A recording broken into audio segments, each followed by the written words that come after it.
नमस्कार, देश न्यूज का खास कार्यक्रम बीच बहस देख रहे हैं आप, और आपके साथ मैं हूं ऋषिका गुप्ता और मैं हूं आपके साथ मनीष कुमार। और हमारा आज का मुद्दा है एक्शन में इलेक्शन कमीशन।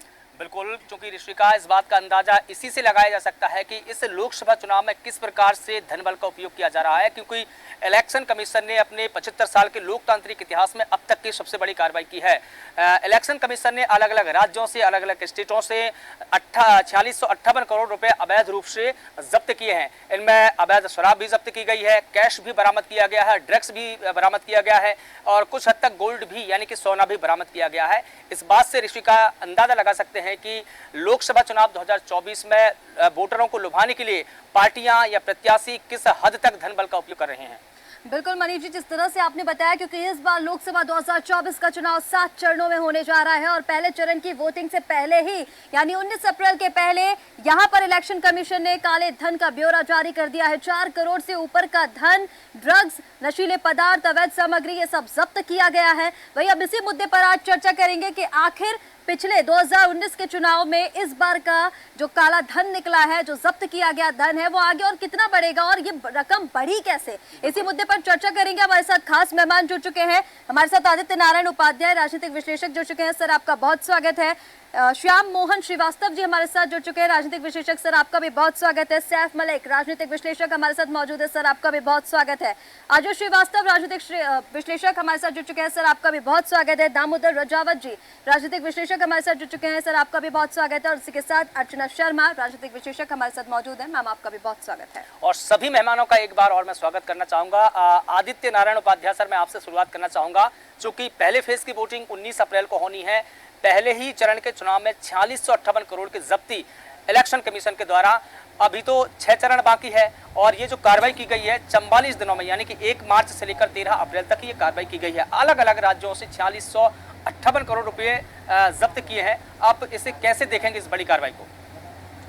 मैं इसको इस तरीके से देखता हूँ कि हमारे 75 वर्ष से ज़्यादा के लोकतंत्र में हमारी चुनाव प्रणाली और हमें अपने प्रतिनिधि चुनने की जो प्रक्रिया है उसकी शुचिता कितनी ज़्यादा घटी है, ये इस बात का द्योतक है। बिल्कुल। दरअसल ये है कि जब फ्री में लोगों को कुछ मिलता है तो उसके बदले में वो वोट देते हैं, और ये प्रक्रिया जो है लंबे समय से चली आ रही है, पर इसके सुधार के लिए किसी भी पार्टी ने कभी भी प्रयास नहीं किए। जब चुनाव आते हैं तो ये सब बातें होती हैं और उसके बाद सब लोग भूल जाते हैं। बिल्कुल। इवन जब चुनाव आते हैं तो जो राजनीतिक पार्टियां हैं, यदि अपने मैनिफेस्टो में भी यदि लोगों को फ्री में कुछ चीजें वितरण की बात रखेंगी तो निश्चित तौर पर लोगों के मन में लालच पैदा होगा, और जब लालच पैदा होगा तो निश्चित तौर पर उनको सीधे सीधे नगद के तौर पर शराब या पैसा या कोई भी चीज यदि दी जाएगी तो उससे लोकतांत्रिक प्रक्रिया प्रभावित होगी। तो सबसे विचारणीय बात और बड़ी गंभीर बात है कि हमने अपने लोकतंत्र को चयन की जो प्रक्रिया है उसको सुधारने के लिए आज तक कुछ नहीं किया, और दिनों दिन बद से बदतर होती चली जा रही है। पिछले चुनाव के पहले दौर, पिछले चुनाव के जो संपूर्ण राशि जब्त हुई थी, इस चुनाव में पहले दौर में ही उससे ज्यादा राशि जब्त होना, ये जो है पूरे देश और उसके लोकतंत्र के लिए कोई शुभ संकेत नहीं कहे जा सकते। बिल्कुल, चूंकि और पार्टियां तो दावा करती है कि हम निष्पक्ष चुनाव चाहते हैं, हमारी पार्टी जनता के बीच में जा रही है तो हम अपने विकास के वादे को लेकर जा रहे हैं। दरअसल ये वादे जो दावे हैं वो कहीं ना कहीं खोखले हैं, क्योंकि अगर ऐसा है तो उन्हीं पार्टियों के जो प्रत्याशी है या कार्यकर्ता है उन्हीं से पैसा जब्त हो रहा है, तो उनके दावे और वादे कहाँ हैं? हवा में उड़ रहे हैं क्या? होना चाहिए और इसको पारदर्शी और कठोर। सबसे बड़ी बात यह है कि जिस पार्टी का डायरेक्ट सबूत मिलता है कि उसके द्वारा जो है अवैध रूप से मनी या कोई और चीज का वितरण करने की कोशिश की जा रही है या अवैध पैसे का इस्तेमाल चुनाव में किसी भी रूप में किया जा रहा है, उस पार्टी को कम से कम 5 साल या 10 साल के लिए चुनाव लड़ने के लिए बैन किया जाना चाहिए। और इस तरीके की और बहुत सारी प्रक्रिया नई सोचने की जरूरत है, और सबसे ज्यादा आवश्यक मतदाताओं को जागरूक करने की है। हम वोट देने के लिए तो जागरूक करते हैं, पर वोट किसको देना है और कैसे देना है इसके लिए जागरूक नहीं कर रहे हैं, तो उसकी बहुत ज्यादा आवश्यकता है। बिल्कुल आदित्य नारायण जी, और जिस तरह से आपने बताया कहीं ना कहीं इलेक्शन कमीशन जो है वो तमाम प्रयास करता है वोटर्स को जागरूक करने के लिए, तमाम जो अभियान चलाता है, लेकिन अब ये जो आंकड़े सामने आए हैं, जो धनबल का ब्यौरा सामने आया है, इसने सभी को हैरान करके रख दिया है। हमारे साथ अजय श्रीवास्तव जी भी जुड़े हुए हैं। अजय जी, मैं आपके पास आना चाहूंगी क्योंकि पिछले महीने ही राजीव कुमार जी ने इसको लेकर कहा था कि जो धनबल है वो एक बड़ी चुनौती है, और अब हम जो कार्रवाई देख रहे हैं, जो 44 दिन की कार्रवाई सर हमने देखी है, हर दिन 100 करोड़ से ज्यादा की जब्ती, किस तरह से देख रहे हैं? देखिए मनीषा जी, हमारे यहाँ जो आम चुनाव होते हैं उसमें सबसे बड़ा एक दुर्भाग्य कहेंगे कि हमारा देश जो है वो गरीबों का है। संसद और विधानसभा अमीरों की है कि कोई भी गरीब जो है वो संसद या विधानसभा में बैठ ही नहीं सकता। उसको इतना है, जब 90 लाख रुपए सांसद खर्च करेगा, 40 लाख रुपया विधायक खर्च करेगा, तो ये जो काला धन है उसका उपयोग होगा ही। उस काले धन के उपयोग को रोका ही नहीं जा सकता। जब इस देश में जब मनमोहन सिंह थे तब एक उस टाइम पर एक रिपोर्ट आई थी। वो रिपोर्ट में ये था कि हिंदुस्तान में जो है मतलब जो लोग हैं वो लगभग 30 रुपए से कम में प्रतिदिन गुजारा कर रहे हैं, उनकी संख्या लगभग ये थी। तो जो आज का दौर देखा जाए तो लगभग 80 या 80 करोड़ लोगों को फ्री राशन मिल रहा है। मतलब 80 करोड़ लोग वो हैं जो चुनाव नहीं लड़ सकते। बिल्कुल 80 करोड़ लोग मतदाता तो हैं, लेकिन वो है जो चुनाव नहीं लड़ सकते। तो हमारे देश का जो बात है कि जो देश हमारा है वो गरीबों का है और संसद और विधानसभा अमीरों की है। तो यदि ये धन जब्त हो रहा है तो हमें कोई आश्चर्य नहीं करना चाहिए कि धन क्यों जब्त हो रहा है। धन जब्त होगा क्योंकि चुनाव में काले धन का प्रयोग होता ही है।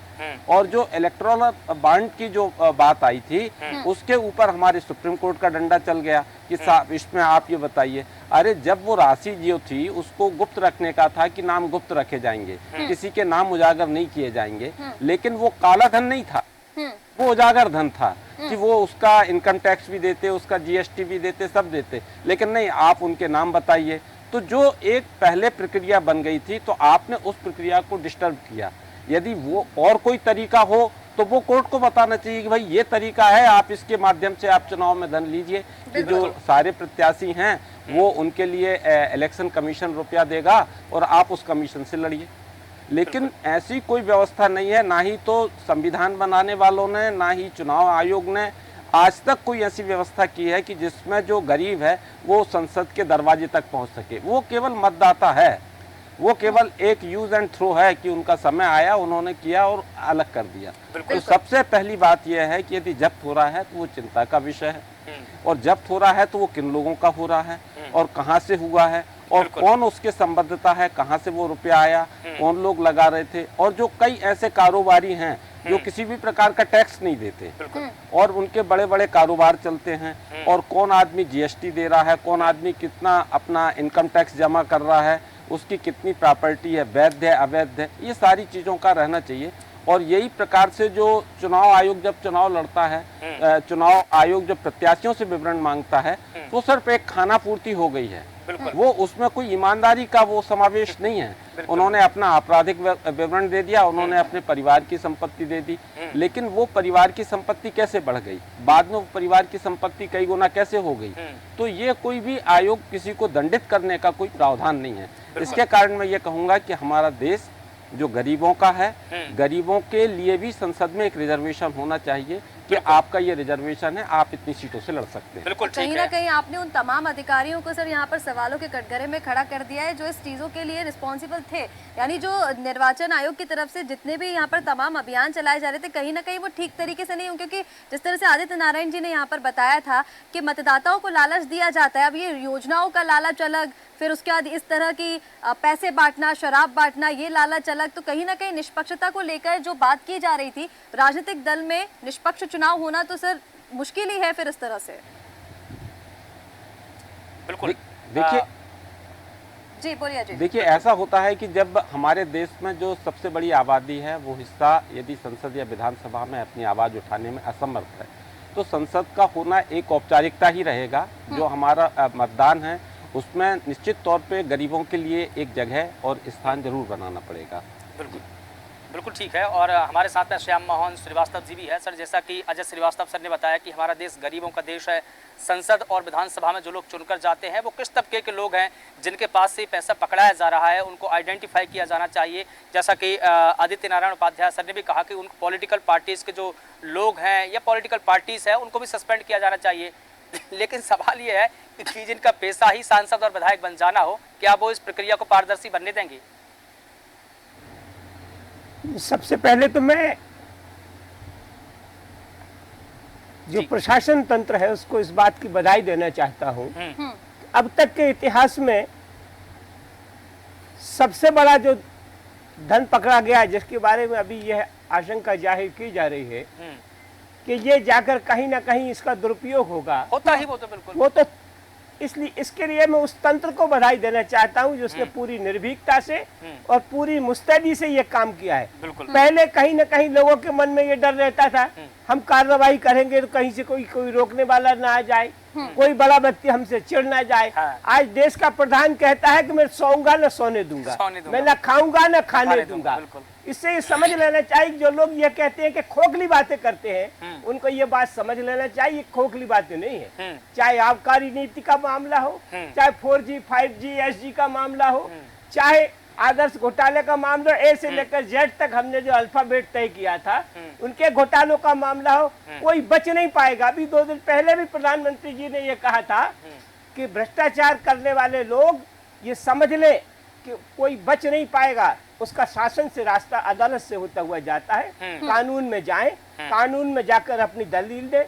जिस तंत्र ने उनको पकड़ा है वो तंत्र कोशिश करेगा कि वो साबित हो, और कानून जो कहेगा वो होगा। राज कानून का है, पार्टी का राज नहीं, कानून का राज है। कानून जो कहेगा, मैंने उस दिन भी ये कहा था प्रश्न कानून का है। कानून के हवाले हमारे देश में जो डॉक्टर भीमराव जी अंबेडकर ने हमको कानून दिया है, संविधान दिया है, उसके अंतर्गत हमको काम करना है।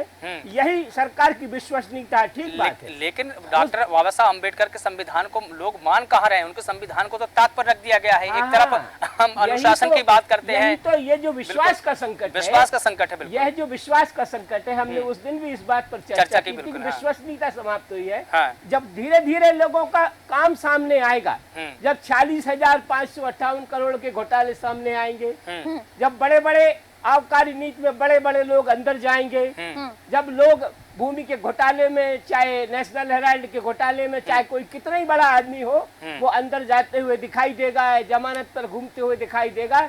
जब तंत्र पूरी कार्रवाई निर्भीकता से करेगा, बिना किसी लोभ लालच के करेगा, बिना डर के करेगा, और उसके जो परिणाम सामने आएंगे, तभी ये विश्वास जनता में पैदा होगा। ठीक है, इतने साल से लोगों ने जो देखा था उसी चश्मे से वो बाकी सबको देखते हैं, ये स्वाभाविक है। लेकिन अब जो देखेंगे और आने वाले सालों में हो, चाहे पिछले 4-6 साल में हो, जो सरकार ने किया है उसका जब रिजल्ट सामने आता है उससे जनता में विश्वास पैदा होता है। यही जो विश्वास है यह लोकतंत्र के लिए बहुत बड़ा प्रश्न है, और हम चाहते हैं कि लोकतंत्र में जो विश्वास लोगों का धीरे धीरे कम हो रहा है, जो अभी मेरे भाई कह रहे थे कि खोखली घोषणाएं होती हैं, बाग में एक भी गुलाब बचा हो, लेकिन अगर उसकी संख्या माइक्रोस्कोपिक है तो भी हमको उसको बचाने का प्रयास करना चाहिए। पूरी राजनीति में अगर एक भी पार्टी, एक भी व्यक्ति अगर विश्वास करने काबिल है तो उस पर विश्वास करना चाहिए। ये हम धीरे धीरे धारणा पैदा करेंगे लोगों में, और मुझे विश्वास है कि इस सब जो अभी तक लोग भोगते आ रहे थे, जिसके कारण लोगों में विश्वास का संकट पैदा हो गया था, वह तस्वीर बदलेगी। सूरज खिलेगा, सूरज निकलेगा और कमल खिलेगा, अंधेरा छटेगा। बिल्कुल बिल्कुल ठीक है। श्याम मोहन जी, या कमल खिलेगा या नहीं ये तो भविष्य बताएगा, जिस तरह से आपने बोला। लेकिन तंत्र को लेकर जिस तरह से आप बात कर रहे थे कि नेशनल हेराल्ड केस की यहाँ पर आपने बात की, आबकारी नीति की यहाँ पर बात की, तमाम वो लोग जिन पर भ्रष्टाचार को लेकर कार्रवाई तो हुई है, ये तो देखा है। दामोदर जी, आपके पास मैं आना चाहूंगी। इस तरह से श्याम मोहन जी बता रहे थे कि भ्रष्टाचार में जितने भी संलिप्त लोग हैं उनके ऊपर कार्रवाई, तो जनता का भरोसा कहीं ना कहीं सरकार को तो मिलेगा। लेकिन 2019 का अगर हम देखें तो पूरे चुनाव के दौरान जितनी राशि सामने आई थी, पहले फेज की वोटिंग के पहले उतनी राशि सामने आई है। सवाल यहाँ पर यह भी उठता है कि आखिर ये रकम बढ़ी कैसे? बिल्कुल, ये सवाल बहुत क्लियर है कि जितना बड़ा करप्शन उतनी बड़ी राशि सामने आई है। कुछ लोग इसके पक्षधर हैं, मैं उनसे वार्ता नहीं रखता, लेकिन बात इतनी करना चाहता हूँ कि जितना बड़ा करप्शन 2024 के चुनाव में मिल रहा, अभी तो पहला फेज नहीं हुआ है, और आंकड़े कुछ स्टेट के ही डिक्लेयर हुए हैं जो इलेक्शन कमीशन ने किए हैं। बिल्कुल। अभी मध्य प्रदेश का आंकड़ा नहीं आया, उत्तराखंड के, कर्नाटक के, गुजरात के, आप में सारे आंकड़े हैं, लेकिन कंप्लीट आंकड़ों में ये तो केवल 3 दिन की पहले की बात है। अगर अभी तक की बात करें 16 तारीख के 4 बजे तक की, तो ये आंकड़ा 4700 करोड़ के ऊपर चला गया। यानी पर डे 100 करोड़ का गबन हो रहा है, पर डे 100 को जब्ती की जा रही है। यानी कि पॉलिटिकल पार्टियां अपने आप को चुनाव में जीतने के लिए साड़ी हो, लैपटॉप हो, कैश हो, सोना हो, ये सारे चीजें कहीं ना कहीं वोटर को लुभाने के लिए कर रही हैं। और इस पर कार्रवाई के लिए ईडी पिछले हर 5 साल में ईडी काम करता है, सीबीआई काम करती है, लेकिन इलेक्शन कमीशन की जो शिथिलता देखी जाती है, क्योंकि एक राजनीति के समझने वाले केवल पार्टी को दोष देते हैं, लेकिन यहाँ वोटर को दोष देते हैं या देश की गरीबी को दोष देते हैं। मैटर ये नहीं है, जो ऑर्गेनाइजेशन इस प्रक्रिया को कई सालों से करा रही है, उसके बावजूद भी आज इतनी बड़ी जब्ती, कहीं ना कहीं इसकी जो कमांड है या इनके सवाल क्रिएट करती है इलेक्शन कमीशन पर कि हो क्यों रहा है ये। अगर उनको ये अथॉरिटी केवल कुछ महीने की ना देके 1 मार्च से आंकड़े क्यों, उनको ये अथॉराइज क्यों नहीं किया गया इलेक्शन कमीशन को कि इन पर मॉनिटरिंग करी जाए। और इलेक्शन कमीशन केवल कुछ महीनों के लिए एक्टिवेट होता है, बाकी समय में क्या करता है जब लोकसभा जैसे चुनाव हो। देखिए मॉनिटरिंग तो कहीं ना कहीं हो रही है, मॉनिटरिंग अगर नहीं होती तो पर इतना बड़ा जो कैश है। देखिए सर, मॉनिटरिंग के मैं मॉनिटरिंग की बात कर रहा हूँ। आपने गाड़ी चलते हुए पकड़ ली, बिल्कुल, आपने कहीं खबरी के यहाँ पे पकड़ लिया, लेकिन जो डिजिटली कंटेंट डिस्ट्रीब्यूशन का काम हो रहा है, प्लगरिज्म का काम हो रहा है, आप कैसे पकड़ोगे? गिफ्ट कार्ड मिल रहे हैं, ऑनलाइन डिजिटली लोग थर्ड पार्टी पे एक्टिवेट कर रहे हैं चीजों को।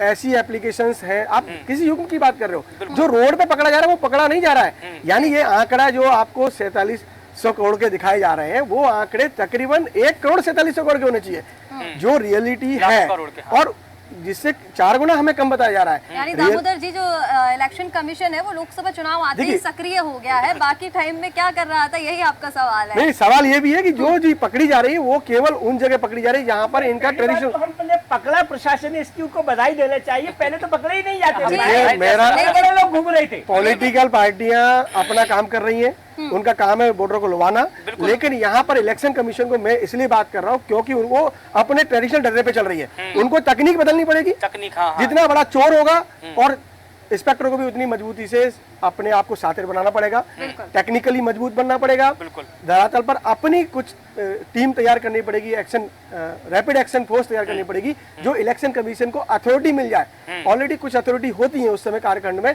लेकिन उनके पास इतनी टीम नहीं होती कि उनको एक्शन में कन्वर्ट कर पाए। डिपेंडेबल टीम होती है, जो पुलिसिंग होती है या प्रशासन होता है वो डिपेंडेबल होता है, जो रूलिंग पार्टी होती है या जो सत्ता बल पार्टी होती है वो कहीं ना कहीं इसको इम्पैक्ट देती है। इस वजह से आंकड़ा आपके पास 4700 करोड़ रुपए का है, ये आंकड़ा तकरीबन 4 गुना होना चाहिए था। हो सकता है कि जो आंकड़ा दिखाया जा रहा हो उससे अधिक हो, लेकिन जो इलेक्शन कमीशन ने जो डेटा दिया है उसको हमको ऑथेंटिक मानना पड़ेगा और सभी को मानना पड़ेगा, क्योंकि चुनाव आयोग जो संस्था है वो देश की संवैधानिक संस्था है। सैफ मलिक जी, मैं आपसे जानना चाहता हूं, जैसा कि दामोदर राजावत जी ने कहा, क्या वाकई चुनाव आयोग को अत्याधुनिक सुविधाओं से लैस ऐसी तकनीक का उपयोग करना चाहिए कि जो डिजिटल भी ऐसी धोखाधड़ी हो रही है या डिजिटल तौर पर भ्रष्टाचार हो रहे हैं उन पर रोक लगाई जा सके, उनको उजागर भी किया जा सके? जैसा कि अभी आइडेंटिफाई की बात उठी थी कि अभी आइडेंटिफिकेशन नहीं हो पाया है कि किस पार्टी के कितने हैं, लेकिन चुनाव आयोग को कहीं ना कहीं पता होगा कि किस पार्टी के कितने हैं।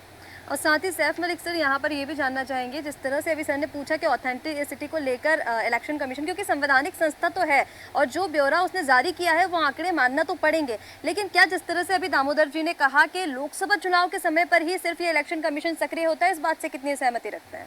देखिए, मैं 2 हिस्सों में जवाब दूंगा। पहला तो यह है कि जो पकड़ा गया है राशि, वो इसलिए पकड़ी गई है कि इलेक्शन कमीशन सिर्फ जो सक्रिय होता है वो इलेक्शन कराने के लिए होता है, और सारी ये जो चीज़ें पकड़ना है, ये करना, इसके लिए एक अलग व्यवस्था है जो पुलिस प्रशासन के माध्यम से होती है। जहाँ तक मेरा मानना है कि जब आचार संहिता लग जाती है तो जो अधिकारी गण होते हैं उनके ऊपर से जो दबाव होता है राजनीति को हट जाता है, तो वो निष्पक्ष होकर खुले रूप से अपनी कार्रवाइयों को करते हैं, और ये एक रूटीन का व्यवस्था होती है। लेकिन आम दिनों में इतनी सख्त चेकिंग भी नहीं होती जितनी इस दौरान होती है।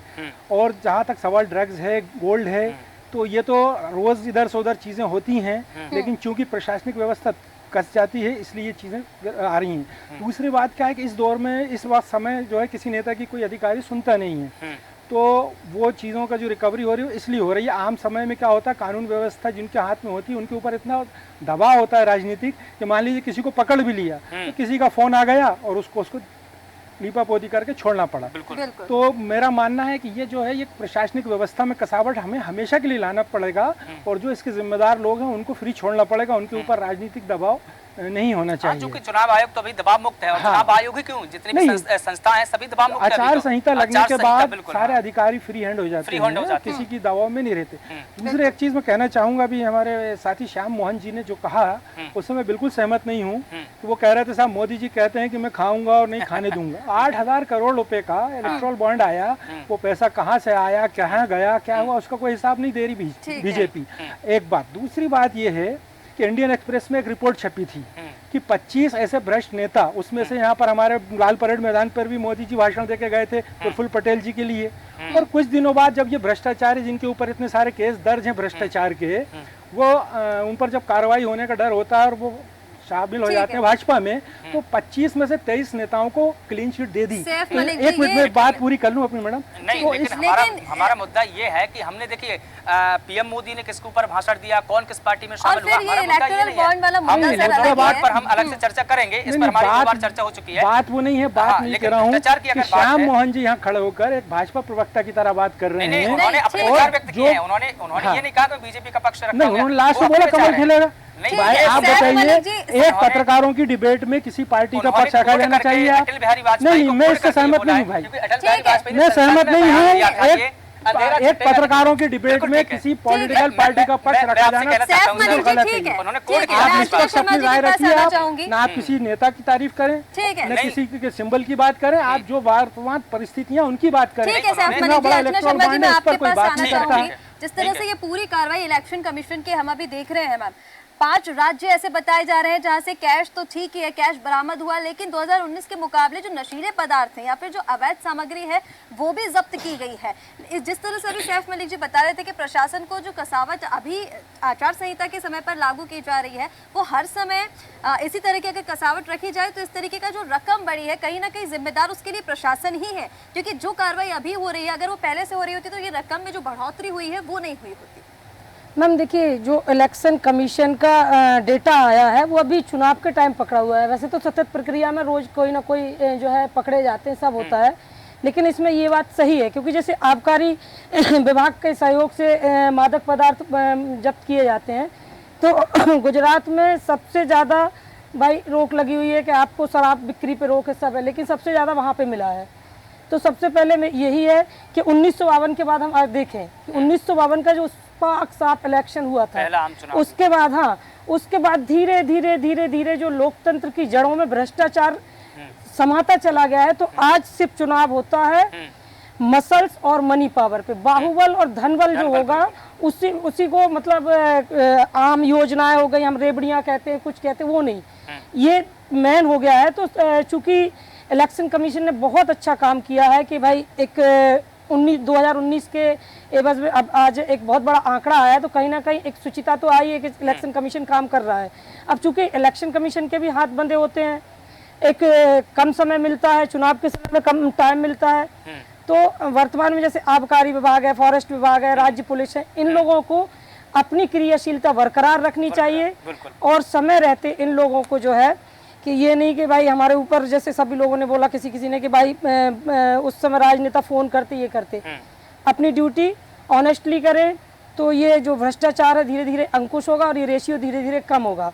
वरना आज आप देखते हैं कि चुनाव का तो कोई सा भी चुनाव हो, आप सरपंची का चुनाव ले लो, लोकसभा का चुनाव ले लो और उसमें राज्यसभा के चुनाव में तो ये आंकड़े सामने ही नहीं आ पाते, वहाँ कितना क्या इधर से उधर हो जाता है। तो ये टोटल मिला के ये है कि कार्रवाई तो अच्छी हुई है, कार्रवाई होना भी चाहिए, लेकिन अब कार्रवाई के बाद ये है कि ये ढुलमुल नहीं होना चाहिए कि भाई ये पैसा किसका आया तब कहाँ गया, ये बात फिर अब ठंडे बस्ते में। बिल्कुल, क्योंकि इसका आइडेंटिफिकेशन भी होना चाहिए। ये आइडेंटिफिकेशन होकर दंडित करना चाहिए, बिल्कुल लोगों के नाम सामने आने चाहिए, तो लोगों को आगे जाके किसी भी चुनाव में डर है। आप बोल रहे हैं कि आइडेंटिफिकेशन इसका होना चाहिए, जिस तरह से मनीष जी ने भी बोला, लेकिन पिछली बार की अगर मैं बात करूँ 2019 में जितनी भी धनराशि जब्त की गई थी इस तरह की, तो उसको लेकर स्पेसिफिकेशन आया था कि चंद्रयान 3, उसके बाद राम मंदिर, इन सब में वो पैसा लगाया गया है और करीब 300 लोगों को वो पैसा वापस भी किया गया है। मैं वो बात नहीं कर रही कि पैसा कहाँ लगाया है। जब सरकारी विभाग में पैसा आया कहाँ से, पैसा किन लोगों के आया, जैसे कि किसी व्यक्ति को, भाई किसी की गाड़ी जब्त हुई है, विदाउट नाम की तो गाड़ी नहीं हुई, ड्राइवर होगा, कुछ लोग होंगे, तो भाई वो किस खेमे के लोग हैं, किस व्यक्ति के लोग हैं। भाई अगर वो नहीं दे रहा है कि मैं कहाँ कहूँ, तो उस व्यक्ति को ऐसी सजा दी जाए, राजद्रोह लगाया जाए, ऐसे कानून के तहत लगाया जाए कि अगली बार लोग किसी भी बाहुबली, किसी भी राजनेता, किसी भी धन बल के साथ सहयोग करके आगे ना आए कि भैया इतनी कठिन सजा मैं तो नहीं करूंगा। बिल्कुल। और चूंकि अर्चना जी हमारे देश में कानून का इतना बड़ा मकर जाल है कि मुझे नहीं लगता कि जितने कानून हमारी कंट्री में है वो अन कंट्रीज में होंगे। हमारे देश में इतने ज़्यादा कानून है, हर विभाग के अलग अलग कानून है। तो क्या लगता है आपको कि अगर और कानून बन भी जाएगा तो इससे क्या फर्क पड़ जाएगा, क्योंकि जो लोग काम करने वाले हैं वो अपने तरीके निकाल लेते हैं। और जिस तरह से पहले हमारे मेहमान बता ही रहे थे, क्योंकि आचार संहिता लागू है इसलिए राजनीतिक दबाव किसी के ऊपर कोई भी नहीं है।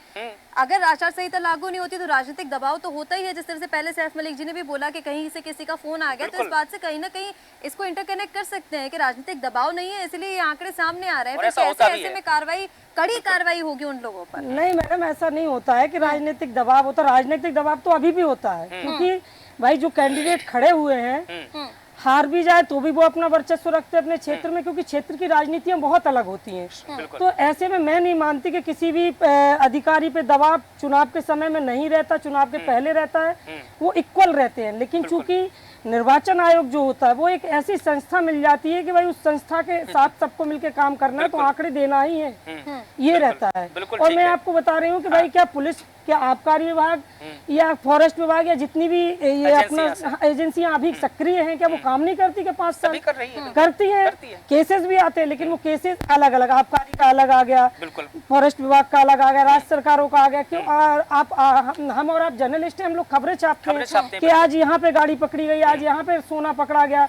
कई बार तो इसी के चलते आप देखिए एयरपोर्ट पे एक संभ्रांत व्यक्ति की भी सर्चिंग होती है। अभी राहुल गांधी की भी सर्चिंग हुई, बिल्कुल हेलीकॉप्टर चेक किया गया, वो वायनाड जा रहा था, अभी उससे पहले उनका हेलीकॉप्टर ऐसा नहीं है। क्या राहुल गांधी के आम व्यक्ति हैं?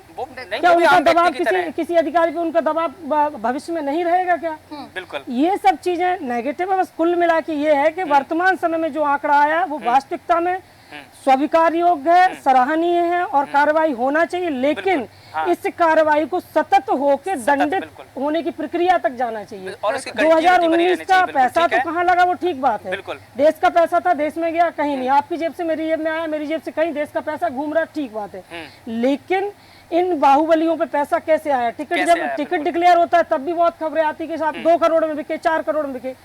अगर ये क्वेश्चन खड़ा होता है कि टिकट बिका, तो आपको उस पर कार्रवाई करना चाहिए। बिल्कुल ठीक है, बिल्कुल ठीक है। आदित्य नारायण उपाध्याय जी, मैं आपसे ये जानना चाहूंगा, जैसे कि अर्चना मैम ने भी इस बात का जिक्र किया, सैफ जी ने भी इस बात का जिक्र किया, और चूंकि अभी जो चुनाव आयोग के साथ में जो संस्थाएं काम कर रही है, चाहे वो इनकम टैक्स हो, खुफिया एजेंसीज हो, या आबकारी विभाग हो, अर्धसैनिक बल हो, या जो हमारे पुलिस के विभाग के अधिकारी हो, अभी क्या इनका सामंजस्य बना है इलेक्शन कमीशन के साथ में। लेकिन जब चुनाव बीत जाते हैं तो ये सीधा कार्रवाई में आ जाते हैं, या तो राज्य सरकार से अटैच हो जाते हैं या सेंट्रल गवर्नमेंट से। अब चूंकि अर्धसैनिक बल सेंट्रल गवर्नमेंट के अंतर्गत आते हैं, और जो पुलिस विभाग है, कस्टम विभाग है, या और भी जो विभाग है वो आ जाते हैं राज्य सरकार के दायरे में।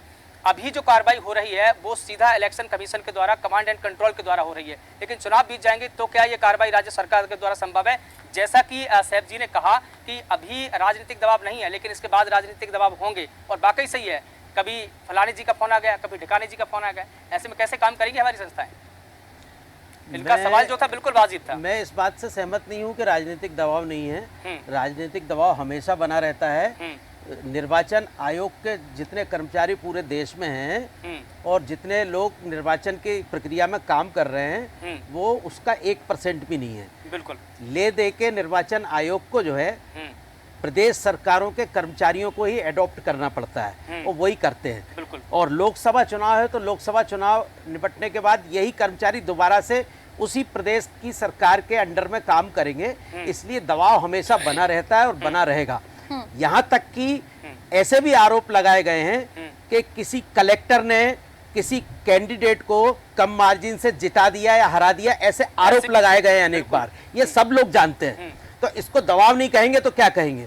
चुनाव प्रक्रिया प्रारंभ होने के पहले प्रदेश सरकारें अपनी अधिकारियों की जमावट बराबर किस जिले में किसको भेजना है, कहाँ एसपी कौन रहेगा, कहाँ कलेक्टर कौन रहेगा, किस कुर्सी पे कौन रहेगा कौन नहीं रहेगा, ये सब करती है। फील्डिंग कहते हैं ये सब फील्डिंग करती है। तो अब जो अपने लोगों को जहाँ बिठाया जाएगा वो लोग उसके लिए काम करेंगे। सीधी बात है, सीधे तौर पर नहीं करेंगे, इनडायरेक्ट वे में करेंगे।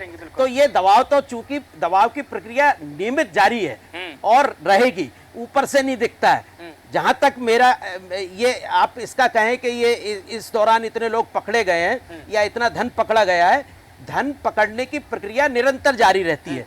अच्छा, धन पकड़ने की प्रक्रिया चुनाव के दौरान भी वैसी रहती है, जिसका कुछ जरूर इस क्राइटेरिया में आ जाते हैं। हालांकि जो है चेहरा देख करके चीन करके हमेशा कानूनी प्रक्रियाएं होती हैं। अच्छा, राजनीतिक प्रक्रियाएं होती हैं, ये सब लोग जानते हैं, इसमें कुछ भी छुपा हुआ नहीं है। राहुल केवल सत्ता वही मैं कहने वाला था, सत्तारूढ़ पार्टी के लोग क्यों नहीं का हेलीकॉप्टर क्यों नहीं चेक किया जाता है, विपक्ष के नेता का हेलीकॉप्टर क्यों चेक किया जाता है, ये इस बात का सबसे बड़ा प्रमाण है। बिल्कुल सही कहा आदित्य नारायण जी यहाँ आपने, क्योंकि जिस तरह से राहुल गांधी का हेलीकॉप्टर चेक किया गया, कहीं ना कहीं सवाल तो विपक्ष के मन में भी, आरोप तो विपक्ष लगाता ही आया है।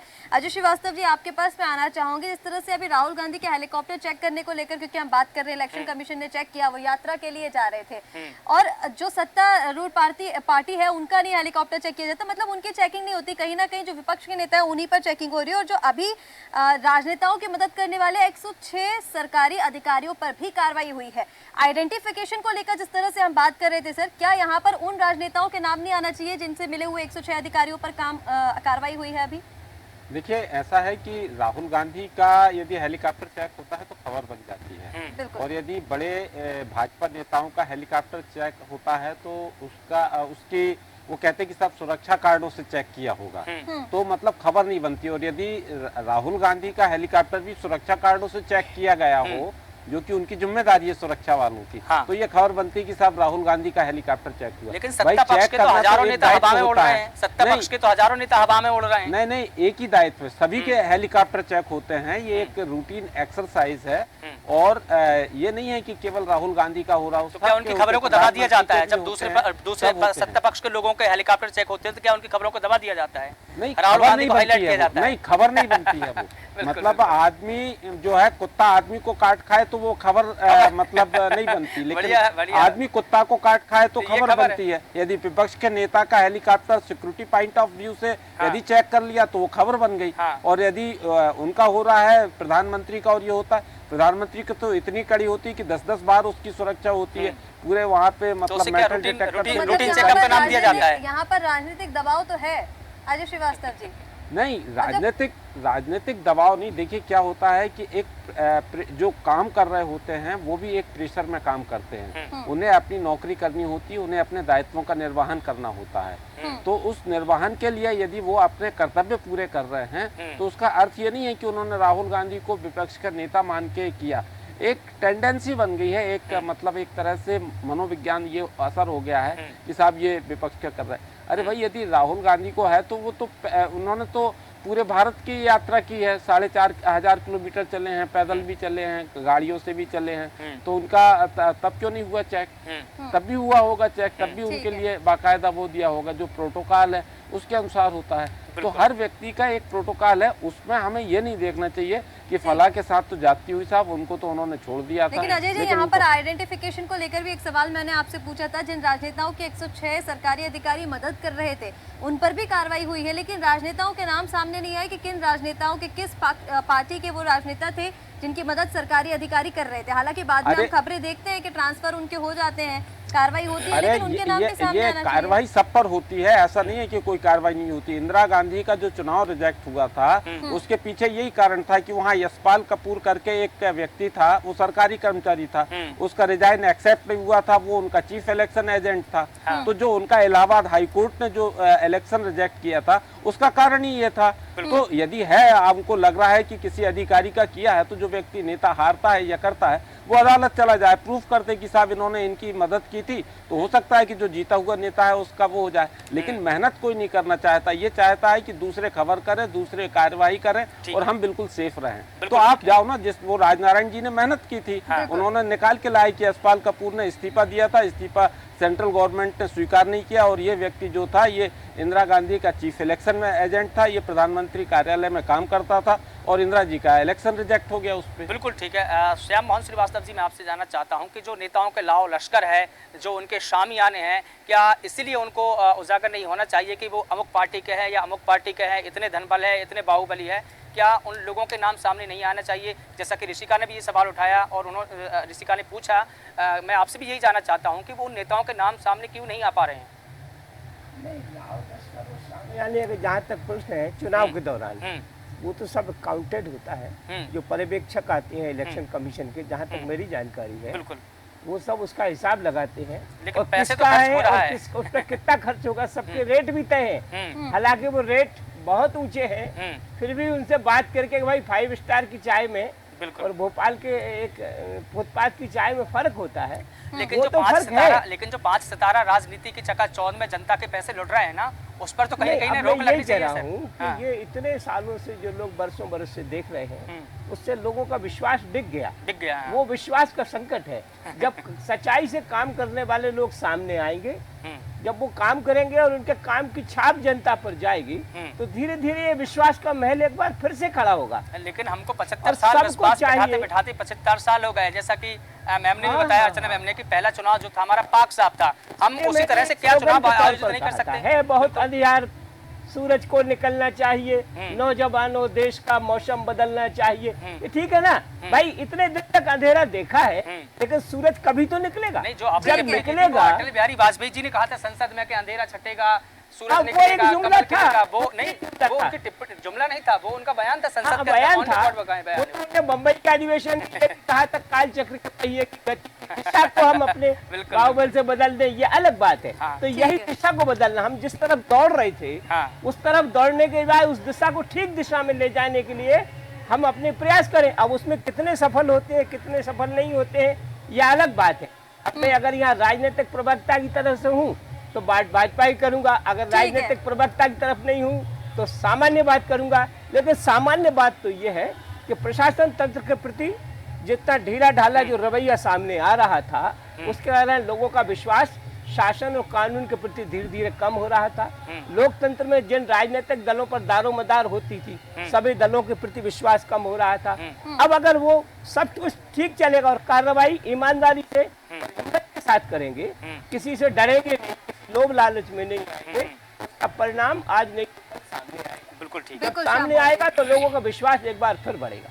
बिल्कुल श्याम मोहन जी, जिस तरह से आपने बताया कि जनता का जो विश्वास है, अगर इस तरह की कार्रवाई होती रहेगी तो जनता का विश्वास जो है वो बढ़ेगा ही। लेकिन दामोदर जी, मैं आपसे जानना चाहूंगी कि किस दिशा में अब आप इसको देख रहे हैं? जिस तरह से श्याम मोहन जी ने यहाँ पर पूरा अभी एक्सप्लेन किया है, चुनाव को लेकर, चुनाव की प्रक्रिया को लेकर, इलेक्शन कमीशन की जो अभी कार्रवाई सामने आई है, इस पूरी कार्रवाई को आप किस दिशा में देखते हैं?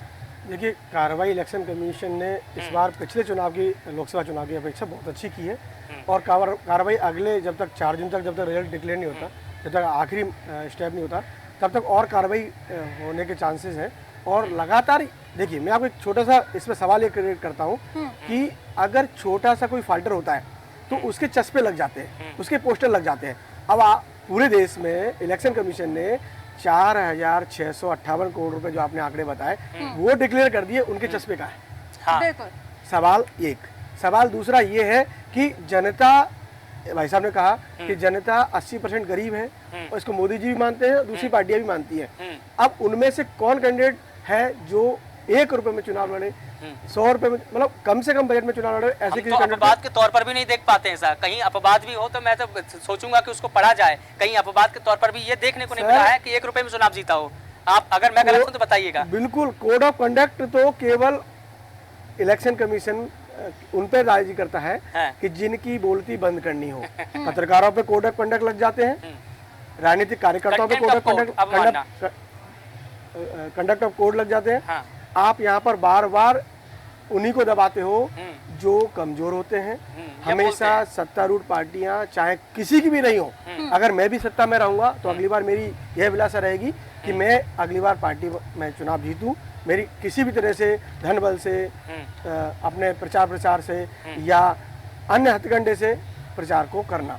लेकिन इस समय जो इलेक्शन कमीशन ने काम किया है, मतदाता को जागरूक किया है, उनका फोकस अधिक से अधिक वोटिंग पर होना चाहिए, उनका फोकस ईमानदारी से चुनाव प्रक्रिया पर होना चाहिए, उनका फोकस इस बात पर होना चाहिए नए मतदाता जो जुड़ रहे हैं वो पोलिंग बूथ तक जाएं। उनका फोकस केवल इस बात पर नहीं कि इसका इतना पकड़ लिया, अभी इलेक्शन कमीशन को बहुत सारा कुछ करना है। इसलिए केवल ये वाई का काम नहीं है कि आपने इतना पकड़ लिया, आपका वोट गलत जगह न दब जाए, इस पर भी ध्यान जाना चाहिए। बिल्कुल ठीक है। इसलिए केवल पैसे की बात नहीं होनी चाहिए, इलेक्शन कमीशन की जिम्मेदारी और बहुत बारीकी है। इसलिए इस 2024 के इलेक्शन में इलेक्शन कमीशन को यही सुझाव है कि वो अपनी जिम्मेदारी केवल ये आंकड़े दिखा के बाई ना लूटे, बल्कि जो वोटिंग पूल पर जो मशीन है उस पर सही से मतदान हो, ईमानदारी से हो और अधिक से अधिक मतदाता वहां तक पहुंच पाए। ठीक है सैफ मलिक जी, जैसा कि मैं आपसे जानना चाहूंगा, जैसा कि आदित्य नारायण उपाध्याय जी ने पहले ही ये टिप्पणी की थी,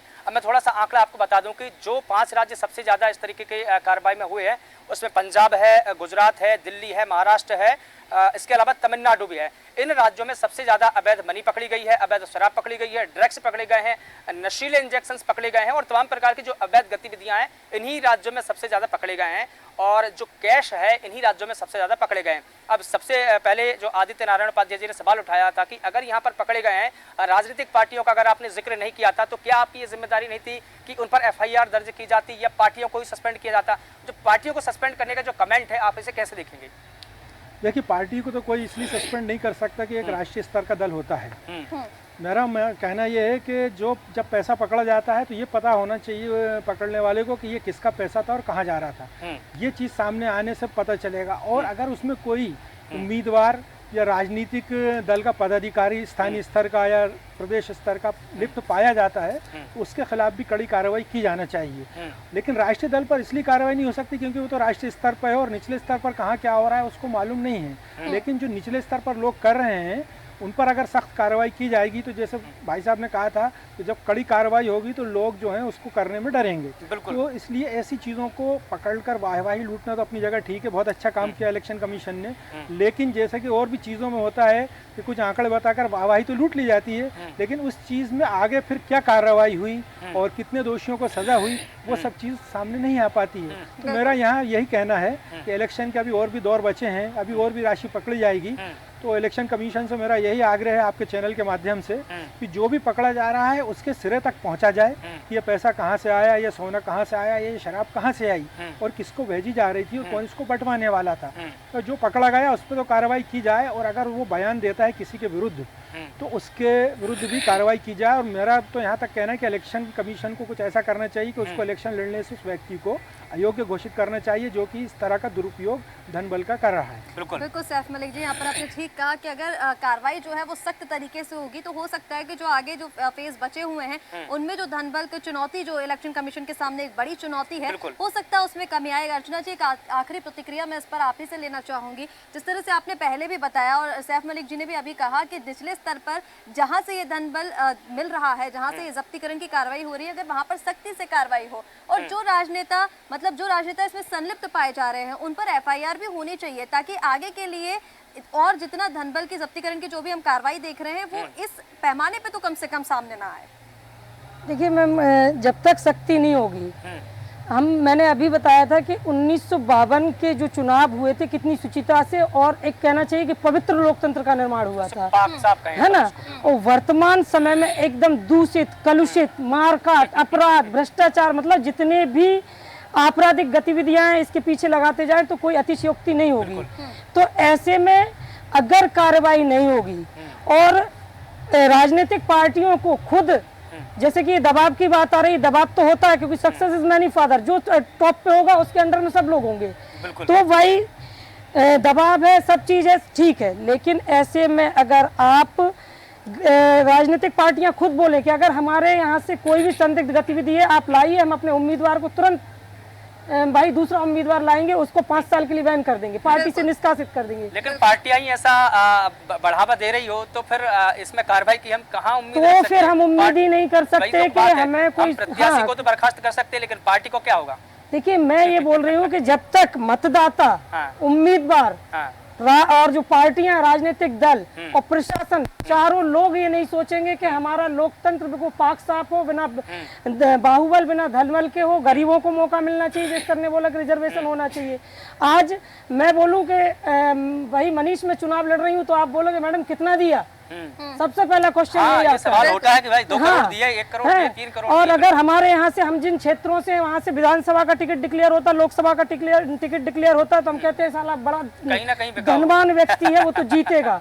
आज आप देखिए सिंधिया जी का, वो देखिए लाभ लश्कर 2000 गाड़ियां पूरे उसमें पेपर पटे हुए हैं। तो कहा ही जाता है कि वो तो राजघराने से आते नहीं, राजघराने से आते, तो वही तो कह रहे हैं कि जितना धनबल, जितना बाहुबल, जितना शक्ति प्रदर्शन, वो मतदाता, मतलब वो उम्मीदवार जीत का उतना हकदार। और पार्टियां भी ऐसे ही उम्मीदवार ढूंढती हैं, कोई गरीब तबके के व्यक्ति को नहीं लाती हैं। बिल्कुल, कहीं ना कहीं ये पैमाना बन गया है कि आपके पास में सबसे ज्यादा आपराधिक केस होने चाहिए, आपके पास में सबसे ज्यादा मनी होने चाहिए, आपके पास में मसल्स पावर हो, जैसा आपने ही जिक्र किया था। और जैसे कि अजय जी ने पहले कहा था, वो इस बात पर बिल्कुल फिट बैठता है कि जो देश है वो गरीबों का है और जो संसद है वो अमीरों की है। और फिलहाल हमारी इस खास चर्चा में इतना ही। इलेक्शन कमीशन ने जो अभी कार्रवाई की है, एक बहुत बड़ा ब्यौरा धनबल का सामने लेकर आया इलेक्शन कमीशन। देखना होगा आगे जितने फेज है वहां पर और इलेक्शन कमीशन की किस तरह से कार्रवाई हम देखते हैं। मनीष जी बिल्कुल, चूंकि और 6 चरणों के चुनाव फिलहाल बाकी है, 19 अप्रैल को पहले फेज की वोटिंग होगी, उससे पहले ही इतनी बड़ी रकम पकड़े जाना कहीं ना कहीं हमारे लोकतंत्र पर भी सवालिया निशान खड़े करते हैं।